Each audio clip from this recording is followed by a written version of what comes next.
안녕하십니까. 한림부동산TV 황태성입니다. 박진수입니다.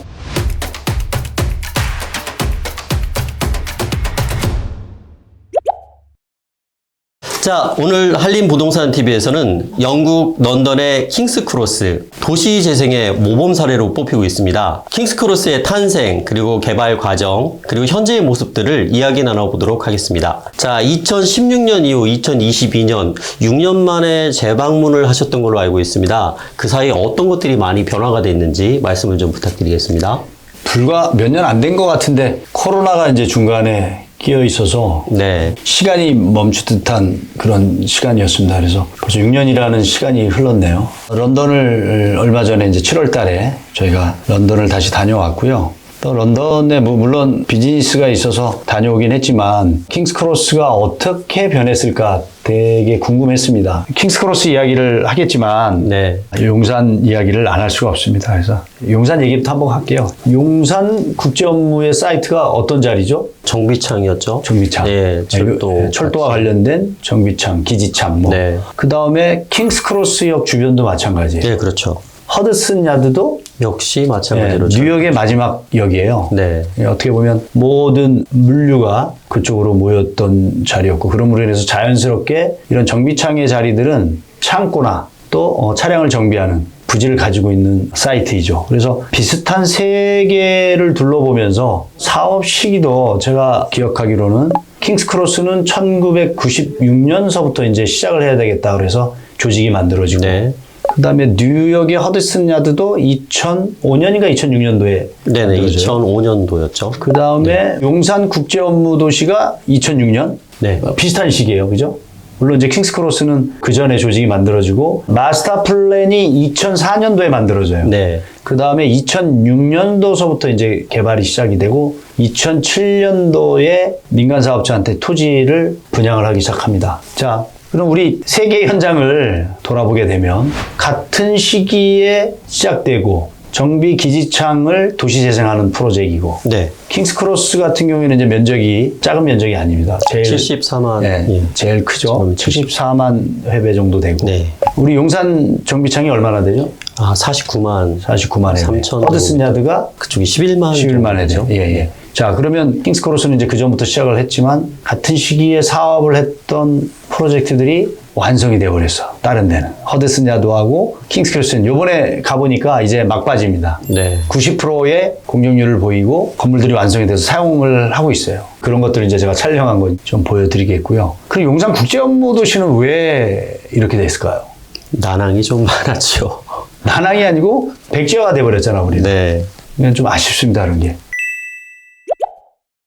그 당시에 1700% 용산 국제업무 재추진한다고 이게 나왔죠. 네. 허드슨 야드나 뭐 이런 쪽 용적률을 2400%까지도 완화를 해줬습니다. 대한민국에 1000%의 용적률을 넘는 지역이 없어요. 이서 따르면 관광숙박특별법에 의해서 호텔 모자르다라 해가지고 1200, 1300%까지 허용해주던 시절이 있었고 네. 그 다음에는 그렇게 용적률을 파격적으로 완화해주던 사업지가 없습니다. 그래서 지금 아마 오세훈 시장이 1700%까지 완화해주는 국제업무를 다시 추진하겠다. 그래서 그 전에 추진했던 용산 국제업무 도시에 지금 시즌2에서 나오는데 그 당시도 중국에서 오는 크루즈가 직접 네. 한강을 통해서 거슬러 올라와서 용산 국제업무 도시 앞에까지 네, 선착장을 개발하는 것까지 얘기가 돼 있었죠. 부지였었죠. 근데 지금은 앞에 이제 아파트하고 전면에 올림픽대로하고 접해 있는 이쪽에 네. 부분들은 제외하고 있는 기지창만을 가지고 다시 시즌2를 만들었습니다. 아까 제가 잠깐 설명했던 이제 부분이네요. 이제 런던 킹스크로스, 뉴욕의 허드슨 야드, 서울 용산 정비창 뭐 이랬는데 면적은 런던 킹스크로스가 단호하게 가장 크네요. 그리고 1996년도부터 시작이 돼서 2006년에 아까 네. 사업을 시작을 했고 2007년부터 토지를 매각을 했고요. 허드슨 야드는 2005년도서부터 조직이 만들어지고 개발에 착수를 해서 2010년도에 네. 뉴욕 최대 부동산 개발업체가 이제 인발부가 돼서 릴레이티드가 개발에 착수를 합니다. 2010년에서 지금 2022년이죠. 네. 그러니까 2012년에 이제 착공을 하고 10년 만에 완공이 됩니다. 그리고 우리가 베슬이라는 조형물, 우리 전에 한번 방송 한번 했었죠. 아, 그렇죠. 수많은 관광객이 와서 유명한 아주 포토전이 되기도 했죠. 그 다음에 이제 각종 공연장, 아파트, 호텔, 오피스, 복합 공간들이 자리 잡게 되고 그러면서 용적률이 2,400%까지, 2,000에서 2,400%. 근데 여기 특이한 점이 뭐라고 그랬죠? 용적률을 사고 팔고. 이게 그냥 만들어진 게 아니고 용적률을 우리도 물론 도시 정비 사업을 할 때 도심지에서 용적률 인센티브를 받을 때 도시 정비 시설, 도시 기반 시설을 인프라 시설을 이제 기부 체납을 하게 되면 네. 용적률 인센티브라는 걸 이제 받습니다. 그렇죠. 그렇듯이 근데 미국은 내가 개발을 안 해.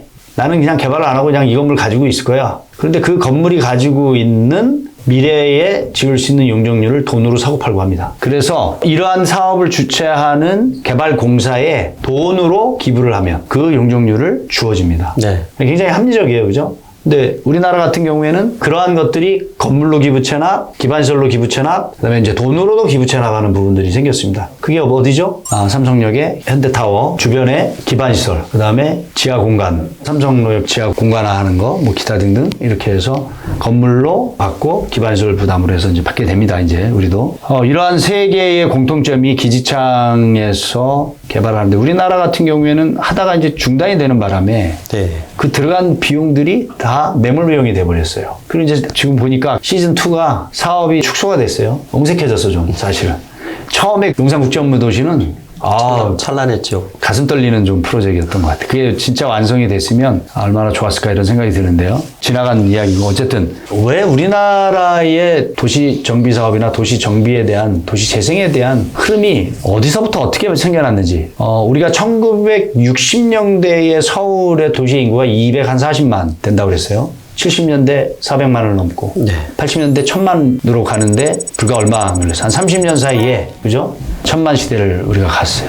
굉장히 인구 급증을 통해서 인프라 시설이나 주거 시설들이 부족한 때였습니다. 그래서 급속한 성장을 하게 돼요. 그래서 남서울, 그죠? 이전 서울을 구도심, 강북에 있는 서울을 남쪽으로 옮기는 강남 개발 정책이 어쩔 수 없이 이제 만들어지고 또 달동네 무허가 240만에서 400만, 600만으로 넘어가는 게 20년 사이에 막 급속하게 증가되다 보니까 우리가 말하는 달동네에 네. 한자촌이 생기게 되고 하천변, 청계천 주변이나 중랑천 이런 하천변으로 무허가 판자촌이 생기게 되고 이제 이런 것들이 외곽으로 옮겨가면서 상계동이나 성남 쪽으로 옮겨가게 되고 겪어야 될 아픔이었고 근데 대신 빠르게 성장을 우리가 했고 이런 것들이 모범 사례가 돼서 새마을운동이니 디벨로핑 국가에서는 우리나라의 경제 발전을 공부하고 답습하고자 많이 왔다 갔다 하고 있고 또 그러한 엘리트들이 우리 한국에 와서 유학을 와서 도시 정책을 배워가고 공부를 하고 있다는 것을 우리가 알 수 있습니다. 우리 회사에서도 그러한 디벨로핑 아시아, 동남아시아의 엘리트들을 우리가 인턴 과정도 하고 있고요.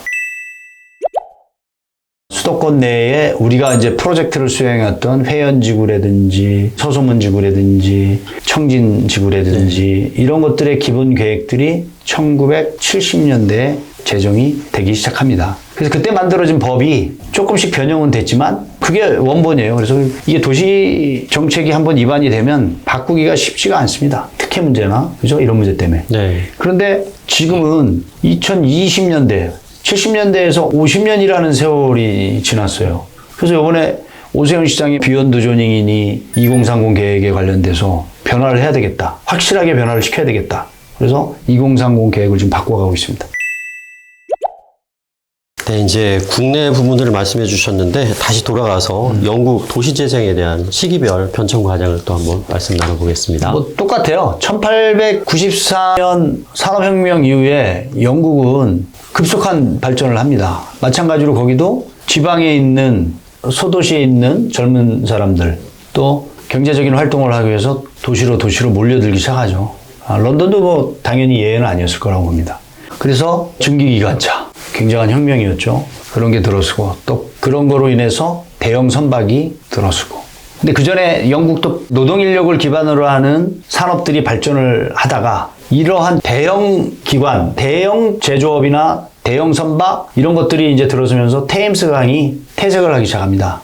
큰 선박들이 큰 항구를 필요하기 때문에 테임스 강의 강폭이나 수심이 낮기 때문에 바깥쪽으로 밀려나가죠. 그리고 그 전에 중소형의 선박들이 왔다 갔다 하던 테임스 강의 주변이 슬러머가 됩니다. 대표적인 부분이 런던 시청 부분, 그다음에 전에 말씀드렸던 까나리 워프 뭐 이런데 네. 다 전에 선박들이 그곳에 들어와서 항구, 소규모 항구로 사용이 되었었고 거기 그 주변으로 항구나 철도가 들어오면 뭐가 있죠? 다 창고. 네. 네. 그다음에 그것을 정비할 수 있는 서포트해주는 정비창. 네. 이런 것들이 큰 토지들이 자리 잡게 되죠. 근데 그런 것들이 이제 활용을 못 하는 거예요. 결국은 런던도 테임즈강 북쪽으로는 구도심의 발전이 되었는데 남쪽으로는 우리 강남처럼 발전이 없었어. 그래서 그것들을 발전을 시키기 위해서 영국의 도시 대상이 초점이 맞춰지고 도시를 발전시키기 위한 기관도 생겨나게 됩니다. 그래서 보수당 대처정부에서 만들어진 도시의 정책 이런 것들이 보수당으로 넘어와서 그다음에 노동당으로 넘어옵니다. 1997년으로 또 노동당으로 넘어오고. 근데 이제 여기에 보시면 보수당과 뭐 노동당 이렇게 넘어오더라도 큰 프로젝트들은 변함이 없어요. 까나리 워프라든지. 그죠? 그 다음에 킹스 크로스라든지 뭐 이런 것들은 그냥 갑니다, 이렇게. 영국 런던의 도시 정책은 우리처럼 무슨 도시학자나 건축 관련된 사람들만 모여서 하는 것이 아니고 사회학자, 지질학자, 심리학자, 기타 많은 사람들이 모여서 도시의 정책을 논하고 도시의 정책을 만들어갑니다. 그래서 보수당이 아니라 노동당이 됐든 누가 와서 이것을 하루아침에 뒤집어질 수 없는 구조로 되어 있든 그만큼 민주주의에 의한 기초가 튼튼하다는 이야기로 받아들이고 또 사회 시민들의 어떤 사회의식이 굉장히 우리보다 성숙되어 있다. 그렇기 때문에 민선 단체장들이 함부로 이러한 계획들을 바꿀 수가 없다. 라는 것이 제가 영국을 둘러보면서 배웠던 부분의 하나고요. 그렇지만 보수당과 노동당의 도시재생의 또 색깔은 있습니다. 신자유 정책에 의해서 보수당은 도시를 개발을 해야 되는 거예요. 개발을 해서 만들어가는 거예요. 그렇지만 사회의 빈민층이나 거기도 마찬가지로 주택의 문제에 대해서는 공감을 보수당이 됐든 노동당이 됐든 해결해야 되는 건 선결 과제이기 때문에 그런 부분들을 해결해 나가면서 대규모의 개발을 하는 거죠. 그렇지만 또 노동당은 그러한 개발을 하면서 도시 중심부의 재생을 하면서 커뮤니티, 뭔가 도시를 원천적으로 도시 개발을 해야 되겠다 끌고 가는 색깔도 있을 것이고 그렇게 개발을 하지만 그래도 도시의 본질도 인간이 행복하게 살기 위한 부분이니까 너무 사업성만 중요시하면 안 되는 것이고 네. 거기에 근무하는 또 거기에 종사하는 모든 런던 시민들이 같이 공유할 수 있는 커뮤니티 시설을 강조를 하고 뭐 이러면서 영국의 도시 재생은 이렇게 흘러갑니다.